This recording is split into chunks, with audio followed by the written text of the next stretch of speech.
মান্নাবে তোরা তিনজন মান্নাবে। হ্যাঁ বল ভাই। ভাই তোর পাত্তা পাওয়া যায় রে।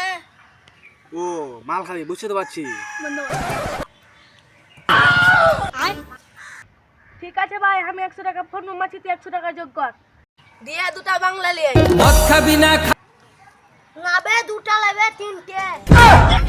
তাহলে তুই 100 যোগ কর।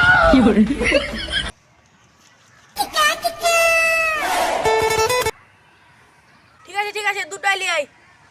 ওই সারা টাকা নেবে, মাল খাবে বলছে। ওই ছোড়ার লেগে একটা জেটির বোতল গেলে নিয়ে চলে আসিস। মাসুকুলে তুই আমার সাথে এরকম করছিস বে। শালা তুই একদিন আমাকে বাড়ি এসেছিলি ছোট্টবেলায়, আমি সেদিন গোশ দিয়ে ভাত খাচ্ছিলাম, আর তুই কুকুরের মতন তাকাছিলি,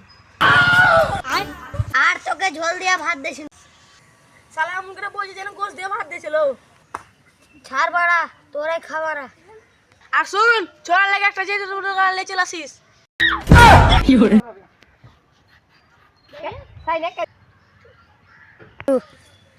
ঠিক আছে তাহলে 50 আমার। মদ খাবি না খাবি কি মদের মতো আছে কি মদ খাবি না খাবি বলছিলাম কাকা 3টা বাঙাল দিন তো। ওই তোর বাপের নাম সাহাবুদ্দিন না? থাম, তোর বাপকে ফোন করছি। বলছিলাম কাকা মসজিদটা কোন দিকে?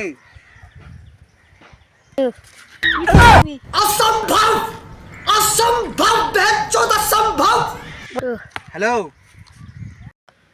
আবে সালা মাল গেল গেলছিনু দেখছি সালা ও আর বাপকে চিনে, সালা এখন ফোন লাগিয়ে ধরবে। আমি ঠিক আছে আমি চিজ চলে যাই, তুই মালটা নিয়ে আই যা।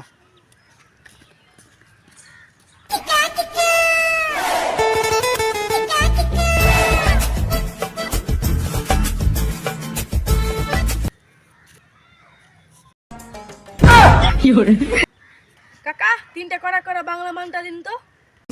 এই তোর বাপের নাম মাসুদুর না? থাম, তোর বাপকে ফোন করছি। করেন, আমি তো আমার বাবার জন্যই মাল আনতে এসেছি। কিন্তু তোর বাপ তো বাংলা খায় না, তোর বাপ তো ইংলিশ মাল খায়। ও কাকা, বাড়িতে একটু ঝামেলা আছে তো বাংলা খাবে বলছে। আচ্ছা ঠিক আছে, ওখানে ক্যারিতে রাখা আছে, নিয়ে নে। কি মদের মতো আছে কি মদ খাবি না খাবি কি মদের মতো আছে কি মদ হলো এ জীবনে শান্তির চাবি মদ খেয়ে প্রাণটা জুড়াবি।